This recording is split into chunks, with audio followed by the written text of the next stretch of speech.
The first newscast in high definition, broadcasting live from 12 studios. This is News 12 at 5 a.m. It is Thursday, March 26th. Coming up on News 12 a.m., TxDOT says an overpass in Bonham has become one of their top priorities. Plus, crews are putting their finishing touches to a new park in Gainesville. And a ban on texting while driving throughout Texas is becoming more and more likely. Good morning. Thanks for waking up with us. I'm Rita Kotey. And I'm Schroeder. We'll get to those stories here in just a minute. But first, we want to talk about the weather. Meteorologist Tom Miller joining us now. And as folks head out the door, they're going to want to grab a jacket this morning. Yeah, big change with that cold front kicking off. Strong to severe storms across parts of Texas where we had some damaging winds as well as some large hail. But now it's the cold and the wind we have to face. Let's first take a look at Doppler 12 Live. You can see that the rain has moved well east of the area. Maybe some light showers here and there, but nothing organized. A wind advisory in effect for parts of Texas until noon. And the reason why is that cold front, and it's going to keep the temperatures down. At 10 o'clock, we're looking at 50 degrees. At 4 o'clock, 61. And at 10 o'clock this evening, around 49. The catch is winds are going to be out of the north anywhere from 15 to 30 miles per hour. Tonight will be a chilly one. Friday, Saturday, and Sunday, mostly sunny. We'll see some warmer temperatures. But, yeah, we're looking at temperatures right now in the 40s and low 50s across Texoma. And look at the wind chill values getting down into the mid to upper 30s in some areas. You bet you need to bundle up, and especially the kids need a warm coat and waiting for that school bus. 47, 55 at noon, 61 at 3 o'clock this afternoon. But a warming trend into the weekend, and we'll have a complete look at the forecast coming up in just a few minutes. All right, thanks, Tom. It is 5:02. We are following breaking news this morning out of Atoka, where there's reportedly been a double murder-suicide. Our Madeline Schmidt is live at the scene with more details. Madeline, what happened there? Yeah, good morning, Rita and Jesse. What we know right now is that a little bit before 9 o'clock last night, a man and a woman who are employees of Sanford Oil Company, this is the building behind me, they were shot and killed inside of this building. Atoka police did respond to the scene, and sometime later the Atoka County Sheriff's Office then found a suspect in the county near the Stringtown area, another male who had reportedly shot himself. We have no other details on who those people are at the moment. Their family has yet to be, some family members have yet to be notified, and so the names have yet to be released, but the medical examiner was at the scene and has since left. Now, Atoka police told us that this case is being turned over to the Oklahoma State Bureau of Investigations, who will then proceed with the investigation from there. But as of right now, details are very sparse. Of course, the OSBI is investigating this, and it'll be an ongoing case until further details can be developed. So, of course, we'll bring you more details as we get them this morning. Reporting live in Atoka, Madeline Schmidt, News 12. All right, thank you, Madeline. The Sherman Police Department is searching for a missing woman this morning. They're looking for 52-year-old Jody Doran, pictured on your screen. She's described as a white woman with dark brown hair. She's about 5'9", 150 pounds, and has brown eyes. She was last seen yesterday morning driving a 2008 silver Toyota with the license number FHZ4424. If you have any information, contact Sherman Police. Savoy residents have been without a police force for more than 3 months after their former police chief, Kevin Chairs, resigned, prompting the city council to suspend the department until they could find a new chief. But the department is now reinstated, and Josh Lott has taken the position of chief. News 12's Daniela Rivera spoke with him as well as residents who are glad they have a local police presence again. Josh Lott is new to being a police chief, but he's not new to the city of Savoy. I'm from Savoy. I graduated high school in Savoy. I've lived here for 20 years. With a policeman that everybody knows already, it's a little easier. The city had to suspend its police department in December following the resignation of former Chief Kevin Chairs. I was kind of disappointed. The Fannin County Sheriff's Office answered calls in the absence of the department, but residents say they're glad to have their city police force back. Yeah, we need them. It's important. I mean, school zones, night patrols, you'll keep the riffraff down. During his 11 years with the Collin County Sheriff's Office, Lott climbed the ranks to lieutenant, working at the courthouse and in detention. He says he's ready for the challenges that come along with being a small-town police chief. There's a lot of things that I would do as a chief that most chiefs in bigger agencies wouldn't do. So I'm just kind of picking it all up and learning every day. Right now, Chief Lott makes up a one-man department, but says the city could hire additional officers in the future. I'm just going to evaluate that and see how everything goes and just see what we need. Until then, you'll see him patrolling the streets of his hometown. This is something I want to do ever since I've been in law enforcement, because to me it's not all about the money and how high you go up. It's about doing what you love to do and serving the community that you're from and the people that you actually care about. That was Daniela Rivera reporting. Grayson County's longtime district attorney will have a challenger in next year's election. Bobby Peterson-Kate has announced that she will seek the top spot at the DA's office in 2016, a spot held for the past 15 years by Joe Brown, who will seek re-election. On her campaign website, Peterson-Kate says she's worked as both a defense attorney and a prosecutor in both the state and federal courts. Brown has been re-elected 3 times without an opponent. Howard McLeod Correctional Center now has a new warden. The Oklahoma Department of Corrections board approved Thomas Sharp as the new warden at their February board meeting. Sharp has served as deputy warden at the McAlford Correctional Center since 2012. He was appointed warden after former McLeod warden Bruce Howard passed away. The Texas House passed a bill that would ban texting while driving statewide. House Bill 80 would make it a misdemeanor offense. News 12's Ashley Park spoke with officials who see firsthand the effects of texting and driving. The Texas Department of Transportation says nearly 1 in 5 crashes in the state involves driver distraction. Denison Fire Battalion Chief Aaron Mallory says he and other firefighters have worked countless distracted driving crashes. The rate of speed you're going, anytime that you're looking down, you're not looking, you cover a lot of ground, and sometimes somebody stops in front of you. You're looking down, you don't see it. We've seen a lot of rear-end accidents was caused by that. On Wednesday, the Texas House approved House Bill 80 that would ban texting while driving unless the vehicle is stopped and outside of a lane of travel. Texting and driving would become a misdemeanor with a fine up to $99 on the first offense and $200 for the second. You can have fatalities, you can have minor orthopedic injuries like fractures, broken arms, broken legs. A similar bill was approved back in 2011, then vetoed by former Governor Rick Perry. TxDOT says 40 cities currently have ordinances in place banning texting while driving, and some Texoma drivers say they'd like to see it enforced here. I would definitely be in support, especially being a mother of a little one. You never know about the people around you. Not somewhere for me not to be texting and driving, but there could be somebody in a car by themselves texting and have no idea, and all it takes is looking down and looking up, and that car's on its brake, and there's your wreck there. The bill will need a final vote from the House before moving on to the Senate. In Grayson County, Ashley Park, News 12. Repairs are underway at an overpass in Bonham that crumbled earlier this month following heavy rain. TxDOT says the overpass at US 82 and State Highway 78 is a priority repair project. When the concrete cracked and buckled, many residents and drivers were concerned.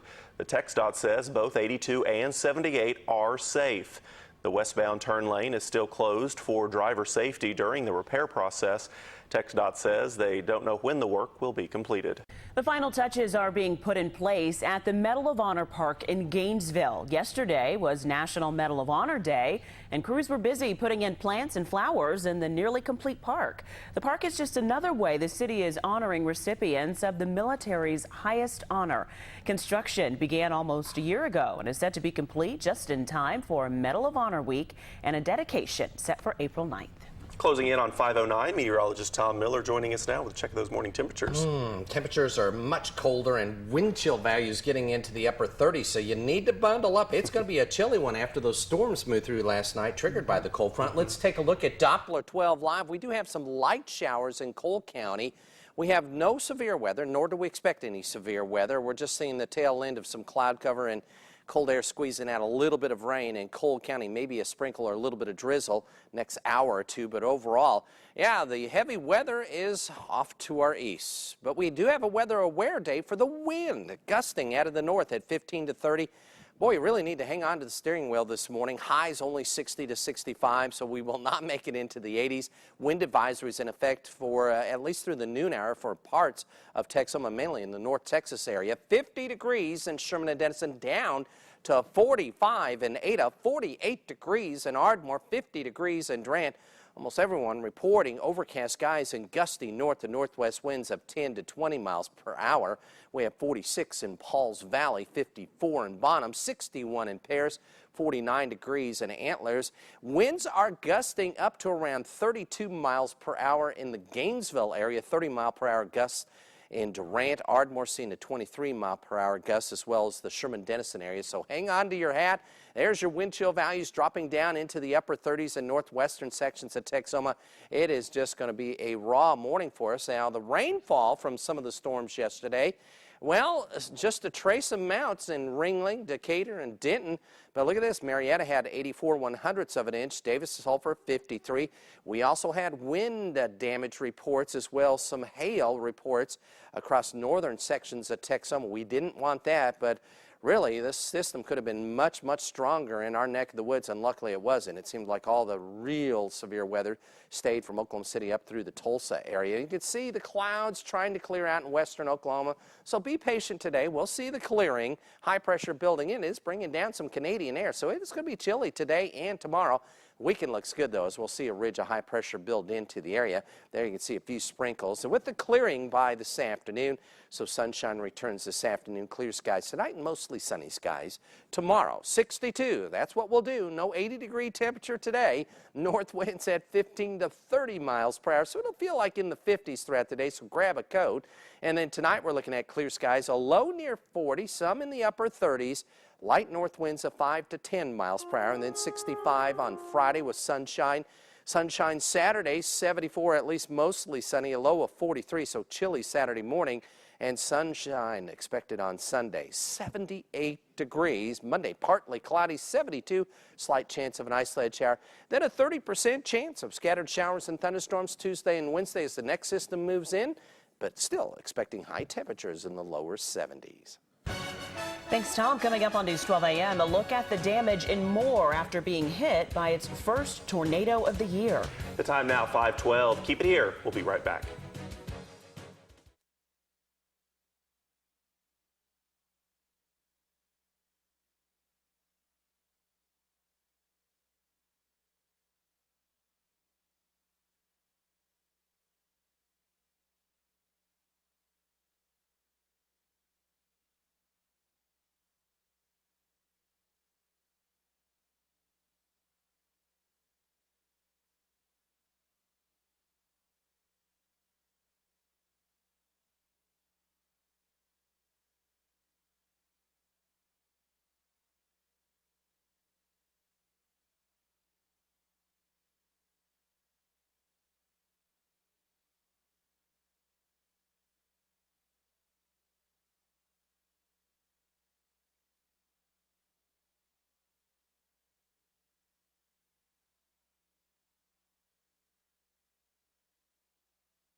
Time now 5:14. This is just a slice of the damage in Moore from last night's storms. Trees snapped, power lines down, and police blocking neighborhood streets because of a gas leak. Jennifer Lindgren reports the tornado was an experience people in Moore know all too well. The first tornado to hit Moore, Oklahoma this year packed a punch. When we looked up, we could see a rotation right there. And so that's when I said we need to go get in my shelter. And struck the memories of the people in this town of the devastating F5 from 2013. That experience prompted Scott Pierce to build a storm shelter in his backyard. We were packed in there and we were happy. Tonight, 6 people packed in here when the winds came roaring in. I mean, it came from absolutely nowhere. Dropped down on top of us. On the other side of I-35, Jacob Quinton got his family to safety inside their home, then took in the driver of this semi that blew off the highway right behind his backyard. He said it was just like in the movies, and he got blown right over. The neighborhood surrounding Southgate Elementary School was hit especially hard. Trees and debris filled the roads. Many, like Don Razor's family, lost the roof overhead. Oh, not again. But are thankful to walk away with their lives. Pretty scary because this is the 8th tornado at this house. It's either went over it or around it on the north or around it on the south. The NFL commissioner speaks on the Cowboys' most recent signing, defensive end Greg Hardy, next in your morning sports. It is 5:16. Hope your Thursday's off to a great start. We'll be right back.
Now, your award-winning local sports coverage. Here's David Reed.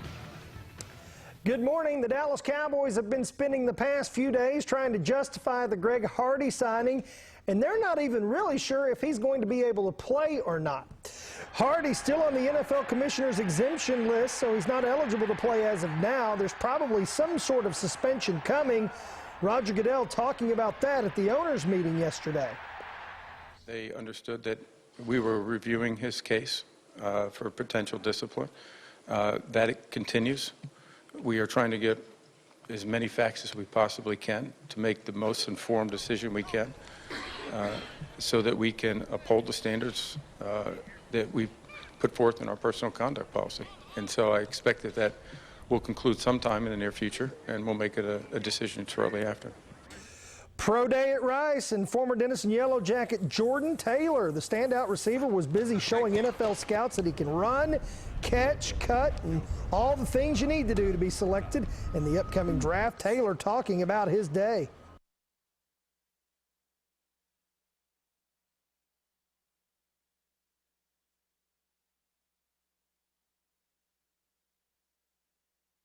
Now, your award-winning local sports coverage. Here's David Reed. Good morning. The Dallas Cowboys have been spending the past few days trying to justify the Greg Hardy signing, and they're not even really sure if he's going to be able to play or not. Hardy's still on the NFL Commissioner's exemption list, so he's not eligible to play as of now. There's probably some sort of suspension coming. Roger Goodell talking about that at the owners' meeting yesterday. They understood that we were reviewing his case for potential discipline. That it continues. We are trying to get as many facts as we possibly can to make the most informed decision we can so that we can uphold the standards that we put forth in our personal conduct policy. And so I expect that that will conclude sometime in the near future, and we'll make it a decision shortly after. Pro day at Rice, and former Denison Yellow Jacket Jordan Taylor, the standout receiver, was busy showing NFL scouts that he can run, catch, cut, and all the things you need to do to be selected in the upcoming draft. Taylor talking about his day. I think just showing that I can run with my size and being able to move a lot faster than I think most guys gave me credit for. So hopefully I showed them that and showed that I can catch the ball well and run in open space and whatever they need me to do. The Kansas Jayhawks held their annual pro day yesterday as well, which included former Denison tight end Jermaine Mundine. He put on a show for scouts as well. He and Jordan hoping to catch on in the NFL. The Ardmore Tigers lost their head coach and athletic director when Doug Wendell left to take the job in Midlothian. But yesterday they named their interim AD. It is Jim Holloway, who has quite a tradition in Oklahoma high school football, which includes 3 state titles at Wynnewood. He also built winners in Altus and Duncan. He has 234 career wins. He's a Hall of Famer by the Coaches Association, and now he's going to help lead Ardmore in their search for a new head coach. Softball, East Central taking on Southeastern on the diamond. Top of the first, runner on for Courtney Riddle, and she takes it deep and gone. Storm up by 2 in the first. Tigers would answer back though. Bottom 1, Taylor Davis at the plate, knocks one up the middle. That'll score Sydney Dow from second, tying the game at 2. Next batter, Lauren Reeves, comes to the plate, hits a deep shot that'll actually go off the center fielder's glove. Davis coming all the way around to score. East Central edging out their rivals 11-10. The Oklahoma Sooners have made it to the Sweet 16. They'll get their chance to dance on Friday and a chance to move to the Elite 8. They'll have to go through Michigan State, though, who is a lower seed at 7, but a lot of people think they're the favorites now after that win against Virginia. The Sooners know it will be a challenge against a big physical team. Rebounding is always a big key with Michigan State. They take a lot of pride in their ability to rebound the ball, especially to the offensive boards. They do a great job on the boards. They always have, so it'll be a big key. And that's a look at your sports this morning.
watching News 12 AM with Rita Kotey, Jesse Schroeder, and from the Weather Authority, here's Tom Miller.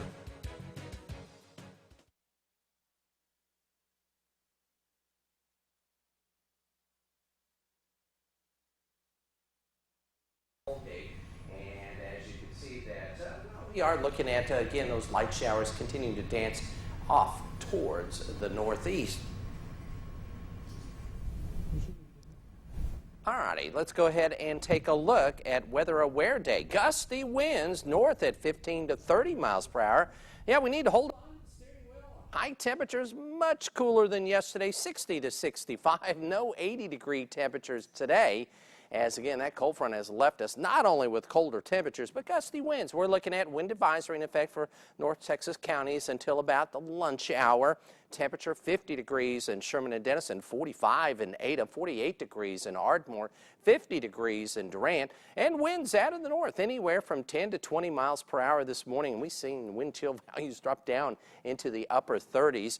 Right now we have 46 degrees in Pauls Valley, Davis, Sulphur, 49 in Marietta, Gainesville, 54 degrees in Bonham, 61 degrees in Paris, 49 in Antlers. Winds gusting up to 32 miles per hour. In the Gainesville area, have wind gusts up to 28 in Durant, 22 in Ardmore, and wind gusting up to 27 in Ada. And that's providing wind chill values in the upper 30s across northwestern sections of Texas. So grab the coat. Here's a little sample of some of the rainfall totals that we had from last night.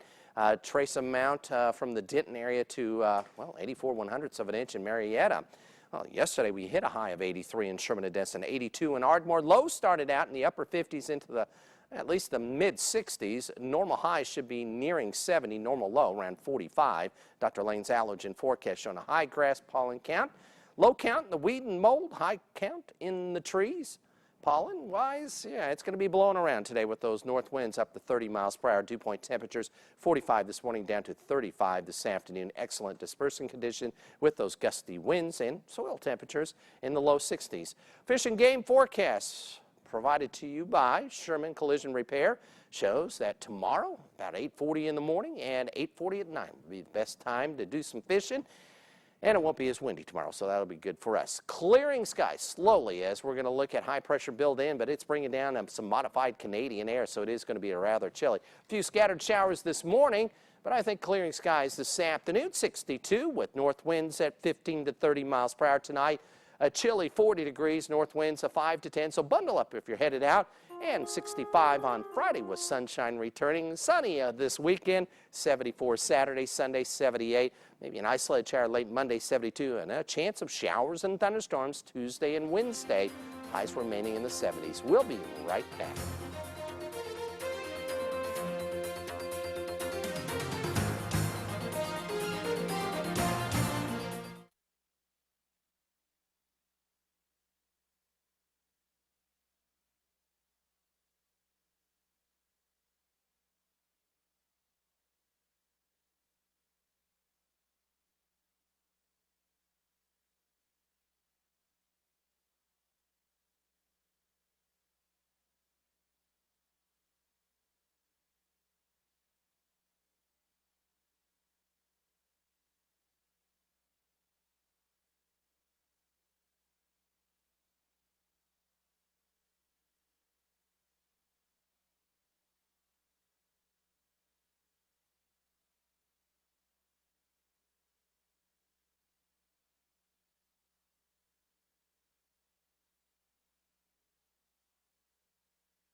The first newscast in high definition, broadcasting live from 12 studios. This is News 12 at 5:30 a.m. Straight ahead, a new date has been set for the execution of one of the longest-running death row inmates in Texas. Plus, a fire at a Texoma Lowe's is now being investigated as possible arson. And a sweep of tornadoes in Oklahoma injures multiple people. Rise and shine. Thanks for waking up with us on this Thursday morning. I'm Rita Kotey. And I'm Jesse Schroeder. Meteorologist Tom Miller standing by in the Weather Center with a check of that morning forecast. Good morning, Tom. Good morning, Jesse and Rita. And the cold front that spawned those showers and thunderstorms across Texoma has moved well southeast of the area, but it is going to be a cold and windy day. Let's take a look at the radar. There are some light showers dancing in and around the McAllister area.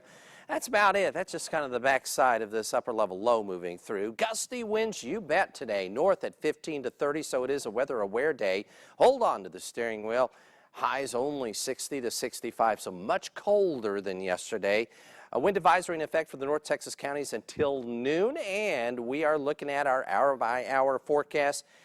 We won't be in the 70s at lunch hour today. 55, 61 at 4 o'clock, and at 8 o'clock we're looking at around 54 degrees. So cooler and windy today. A chilly night in store for us. Now Friday, Saturday, and Sunday, mostly sunny. We'll see some warmer temperatures, but right now we're seeing temperatures in the 40s and 50s with wind chill values creeping down into the upper 30s. We'll have a complete look at the forecast coming up here in just a few minutes. All right, thank you, Tom. An investigation is underway following a double murder-suicide in Atoka. Our Madeline Schmidt is live at the scene with the details. Madeline, tell us what happened. Good morning, Rita and Jesse. Yeah, it happened here at Sanford Oil Company. This is off of Highway 69 in Atoka. The incident happened before 9 o'clock last night. Atoka police say they arrived on scene and found a man and a woman who they both say are employees of Sanford Oil inside this building. They were shot to death. Sometime after that, Atoka County Sheriff's deputies located the suspect. It was a male suspect. He was also dead from an apparent self-inflicted gunshot wound. So right now they are calling this an apparent double murder suicide. No details beyond that at this point. We do know that the OSBI will be taking over this investigation. Names of the victims have yet to be released pending notification of the family members. And so at this time, we do not know that relationship between the man and the woman that were in here and the man who was later found dead, possibly a suicide. Of course, we'll bring you more details on this case as it develops this morning. Reporting live in Atoka, Madeline Schmidt, News 12. All right, thank you, Madeline. Convicted killer Lester Bauer now has a new execution date. Bauer is set to die on June 3rd. Grayson County District Clerk Kelly Ashmore has confirmed she signed the death warrant ordered by Judge Jim Fallon. Bauer has been on death row for 3 decades for the murders of Jerry Brown, Bob Tate, Philip Good, and Ronald Mays in a Grayson County airplane hangar in 1983. He's had 6 prior execution dates but has been granted stays. A woman has been arrested for knowingly harboring a fugitive from justice. Caroline Ann Morrison was brought to the Bryan County Jail on Monday. Sheriff's deputies say she admitted to giving money to wanted fugitive Michael Shane LaDuca, who is also known by the nickname Yankee Mike. LaDuca is still on the run, facing charges relating to methamphetamine dealing. He's believed to be in the Ranchette or Meade area of western Bryan County. The district attorney's office has also filed a warrant for the arrest of Morrison's daughter, Amber Bays. She's believed to be LaDuca's girlfriend. She's wanted for assault with a deadly weapon for striking a man with a car. If you know where LaDuca or Bays are, contact the Bryan County Sheriff's Office at the number on your screen. A man already in federal prison has been brought to Grayson County to face several felony charges. Robert Watson was serving time in federal prison for violating the Sex Offender Act after he was convicted of rape and kidnapping in Montana, crimes for which he served 20 years. He was brought to Grayson County to face charges of aggravated assault, bail jumping, retaliation for making threats against Assistant DA Carrie Ashmore, and for violating Texas sex offender registration. A trial date for Watson has not yet been set. The Durant Fire Marshal is asking for your help to identify a possible arsonist. These are surveillance photos of a fire that started at the Lowe's in Durant on March 11th. The subject has a white stripe in his hair and was accompanied by a small child. Officials say the subject walked to the register and watched the fire build as employees put it out. He may be driving a red or maroon SUV. If you know who that is, contact Durant Fire Marshal Wade Boyd. The Bryan County Sheriff's Office now have a person of interest in an Armstrong house fire they are investigating as intentional. Travis Rowland had just moved into the rent house last month. The home and everything he owned was destroyed in the fire early Tuesday morning. Rowland says if it wasn't for his barking puppy, he may not have made it out alive. He suffered third-degree burns to his arm. Investigators say the fire is being investigated as first-degree arson. If you know anything about the crime, call the Bryan County Sheriff's Office. A concern among residents in Tishomingo led to a special meeting last night. City Council discussed the employment of City Manager Dalton Red Irwin. Many residents say they're concerned with his leadership after he terminated 2 firefighters for insubordination and failure to follow safety policies, specifically restrictions on facial hair. News 12's Amy Jensen brings us the details. Most fire departments don't allow facial hair at all, and that's all we did was just follow in line with about 99% of the fire departments in the country. According to Occupational Safety and Health Administration Section 1910.134, an employer cannot have facial hair that comes between the sealing surface of the face piece and the face, or that interferes with bowel function. No beards, clean face. That way there's no question on whether they're legal or not. City Manager Red Irwin emailed a memo to the fire department today saying no facial hair will be allowed on firefighters effective March 26th, or they will be punished and or fired. It's breaking down the morale of the fire department. The city manager has fired 2 of our most experienced firefighters. That has had a significant impact on us. Tishomingo Fire Captain Danny Walker says he doesn't plan on shaving his goatee that he's had for more than 10 years and doesn't understand why this policy is just now being implemented. But he will focus on keeping his community safe. We're going to take care of business. We're not going to abandon the public. We have an obligation to them to take care of them, and we're going to do that. Betty Roan says she and several other residents disagree with the city manager's decisions. We're hoping that we come out tonight with a new city council, new city manager. No decision was made regarding Irwin's employment at Wednesday night's meeting. The next regular council meeting is set for April 1st. In Tishomingo, Amy Jensen, News 12. The time now is 5:38. One person is dead and several others are injured after a series of tornadoes swept through northern and central Oklahoma. The Tulsa County Sheriff's Department says a mobile home park near Sand Springs in the Tulsa area was nearly destroyed. It's not clear yet whether it was a tornado or straight-line winds that hit the park. One woman whose car overturned during the storm says she's lucky to be alive. I felt glass breaking and I was on the top sliding across. You have a few cuts on your nose and head. How are you feeling right now? I feel fine. My knees are hurting. I'm cold. I'm worried about my purse.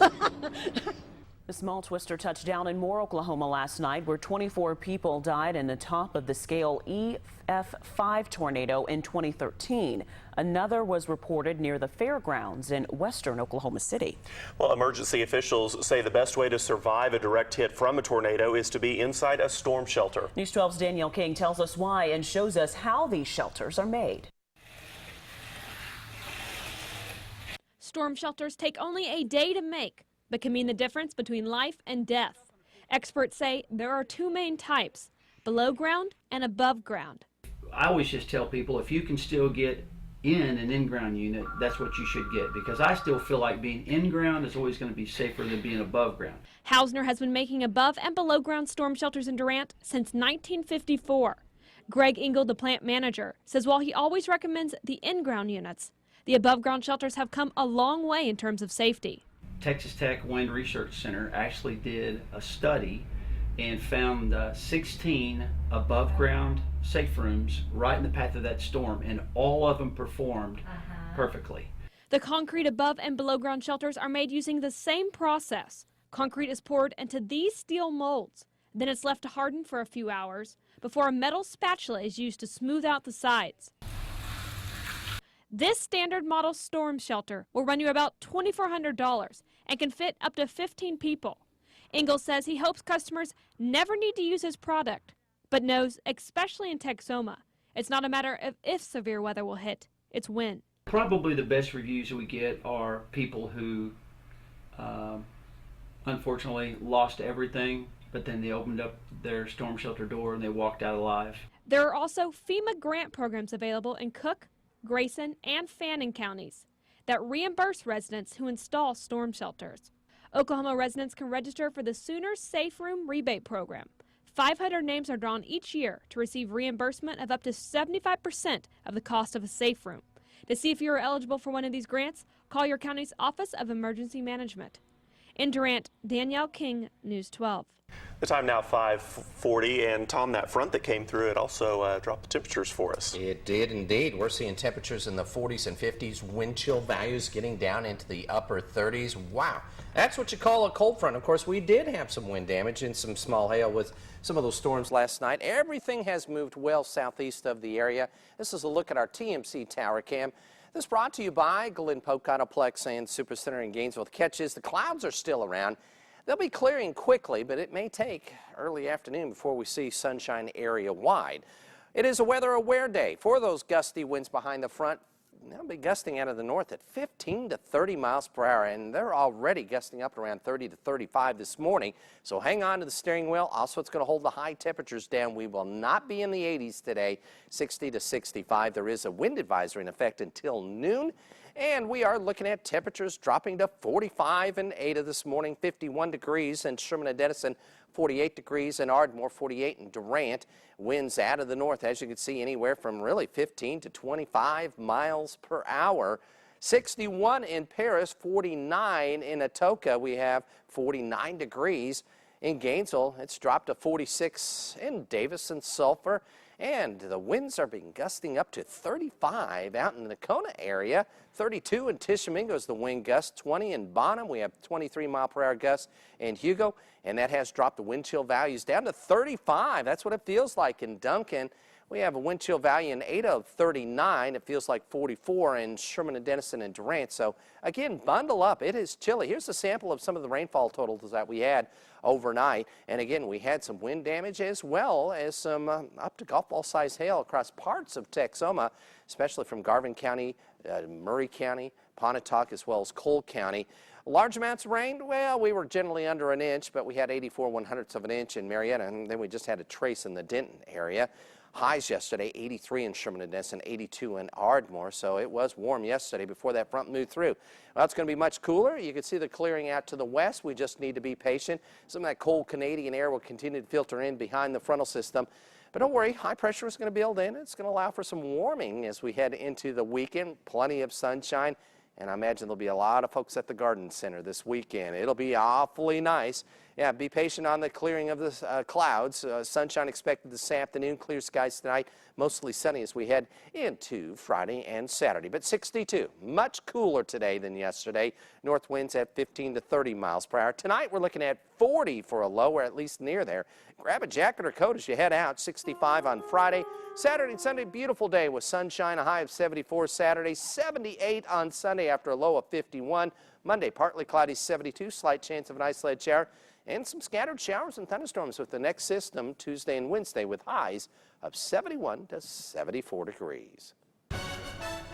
Thanks, Tom. Crews are once again flying over the French Alps this morning. What they're hoping to find next on News 12 a.m. The time now 5:44. Stay tuned. We'll be right back.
The time now is 5:47. 2 days after the crash of a Germanwings plane that killed 150 people, there are new questions about what led to the plane's 8-minute descent into the French Alps. Tina Kraus reports from France.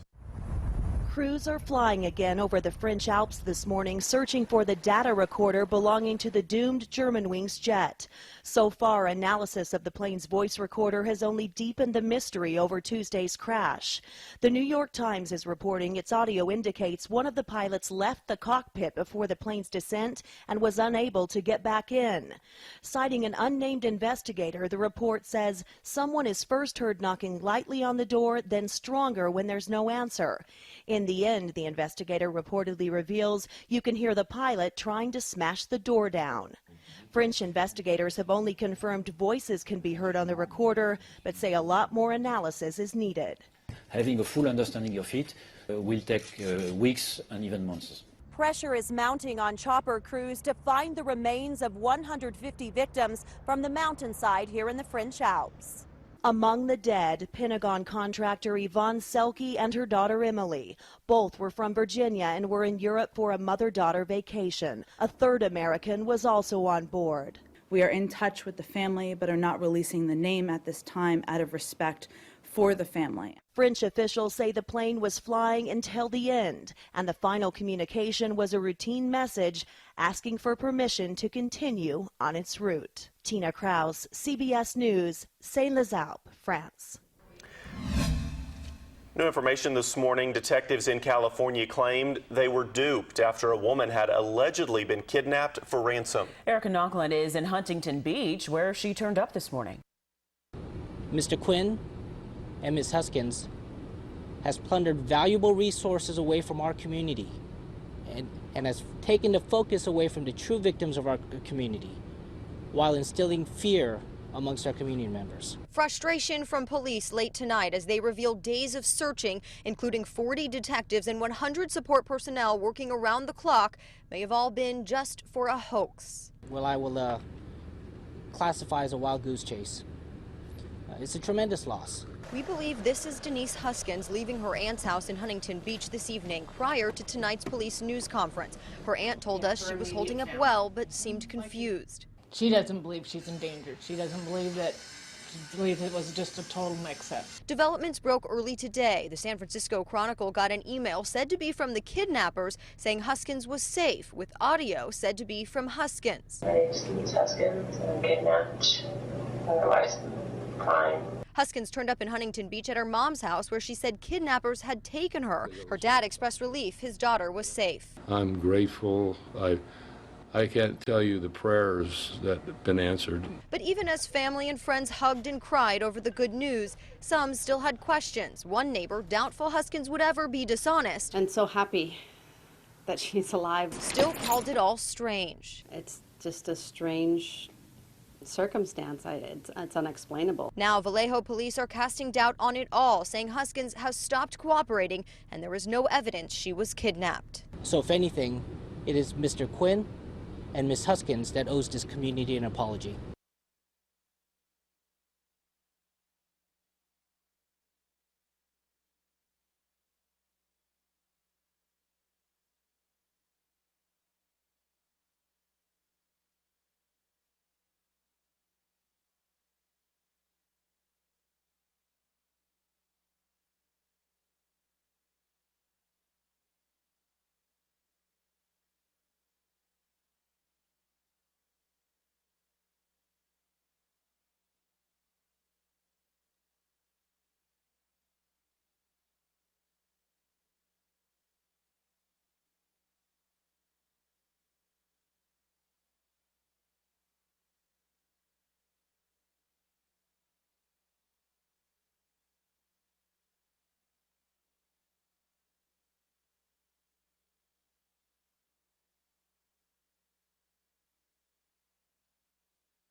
You're watching News 12 AM with Rita Kotey, Jesse Schroeder, and from the Weather Authority, here's Tom Miller.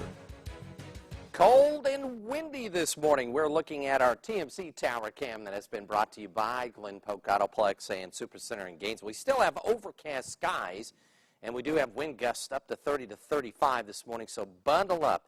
It is a chilly one. It's a weather-aware day due to those gusty north winds, anywhere from 15 to 30, maybe 35 miles per hour. Make sure you hang on to the steering wheel. High temperatures, we made it into the 80s yesterday before that cold front moved through, but we're looking at 60 to 65. Wind advisories in effect for the North Texas counties until noon. Yeah, it is going to be cold and windy this morning, so prepare. 45 in Ada, it's 46 degrees in Ardmore, 48 in Durant. We're at 50 degrees in Sherman and Denison, and the winds out of the north anywhere from 15 to really 30 miles per hour. 61 in Paris with 49 degrees, in Atoka 45 degrees, in Pauls Valley 49 degrees, in Gainesville with 51 in McKinney. There's your wind gusts up to 31 gusting in Gainesville. We have 32 mile per hour gust in Durant. In Atoka, your winds are gusting up to around 27, so hang on to your hat as well. But it is providing wind chill values down in the upper 30s across northwestern sections of Texoma. So we do have a very chilly start to our Thursday morning working for us. There is some clearing skies out to the west, but be patient. It'll be this afternoon before we'll have a chance to see the clearing take place across much of the area.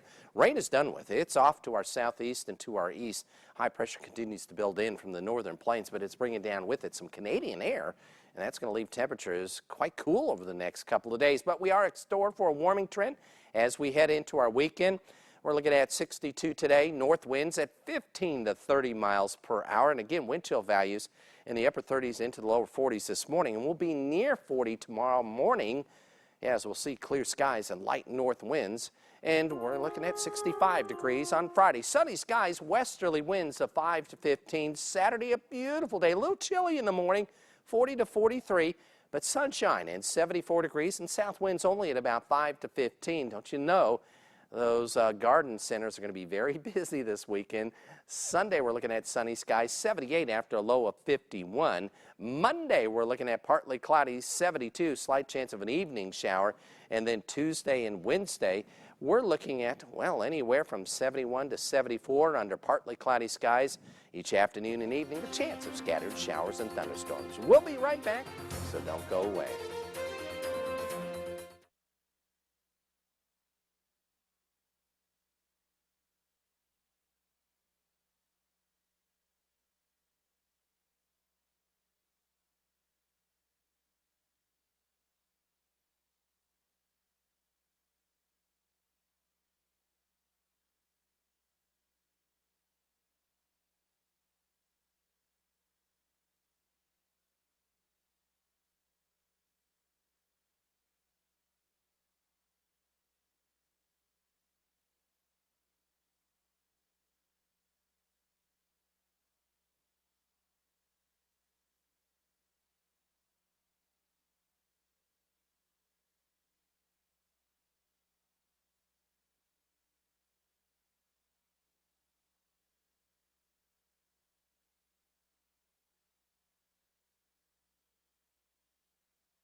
Well, now for a final check of the forecast, Tom, that lightning and the thunder and the hail and rain came in last night. And it stormed in with that cold front. And now we're left with cold and windy conditions, some wind chill values getting down into the upper 30s, so bundle up. You can see a high of only 62 today, 65 Friday. But we do warm back into the 70s this weekend under plenty of sunshine, so we can get out.